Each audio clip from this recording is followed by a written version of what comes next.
comment est-ce que des officiers français en sont arrivés à torturer un gamin de 13-14 ans.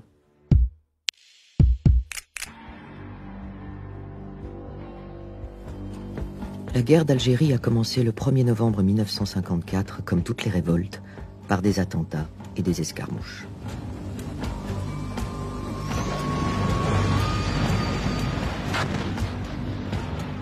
Elle s'est poursuivie dans l'escalade de la violence.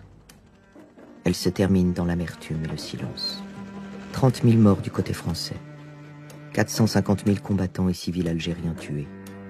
2 millions de personnes déplacées hors de leur village. 1 million de pieds noirs et 60 000 harkis rapatriés en France.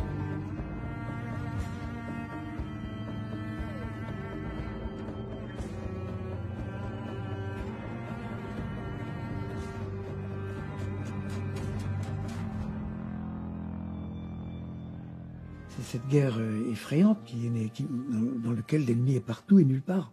Les rebelles,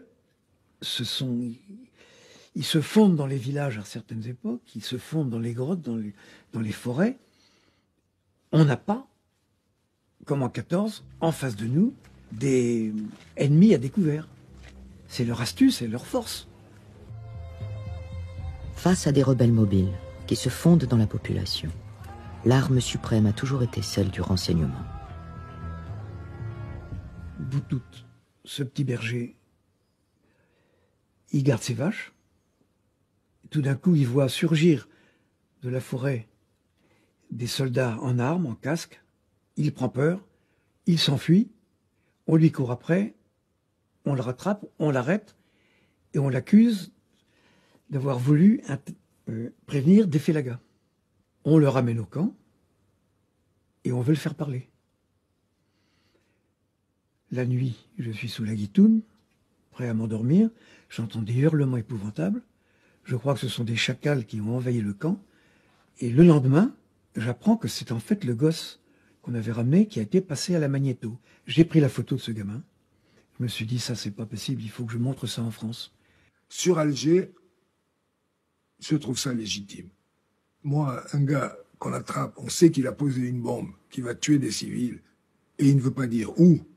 Eh ben, qu'on lui mette 2 électrodes au cul, pour moi, pour le faire parler. Mais sauf qu'en Algérie, après, c'est devenu la règle. On arrête un gars, ben on commence par lui passer la gégène. Bon.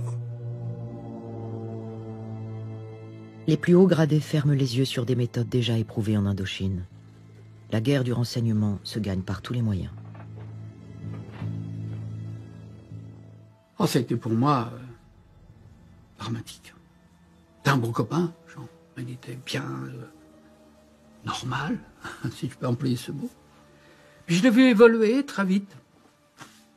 Il tapait pour un rien sur un arabe. Enfin, arrête, mais ils sentent pas les coups, ils sentent pas cela, c'est comme mes vaches quand je leur donne des coups de bâton. Je lui dis, mais enfin, quand même, c'est un homme, c'est un individu. Mais ils sont pas comme nous, ces gens. Je me suis reproché certainement après de ne rien avoir fait. Mais qu'est-ce que j'aurais pu faire? Je n'étais qu'un simple petit appelé là qui sans grade, rien, donc... La France, comme tout pays au monde, a 2 visages. Un visage plus généreux, plus humaniste, plus universel, et puis un visage chauvin, raciste, xénophobe.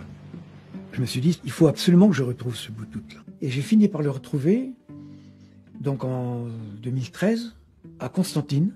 J'ai vu ce petit bonhomme tout simple, très timide, très créatif, se demandant un peu ce qu'on lui voulait. Puis il s'est mis à raconter son histoire, donc c'était bien lui. Donc voilà. Donc on a discuté comme ça, on s'est embrassé. Voilà l'histoire de Boutout.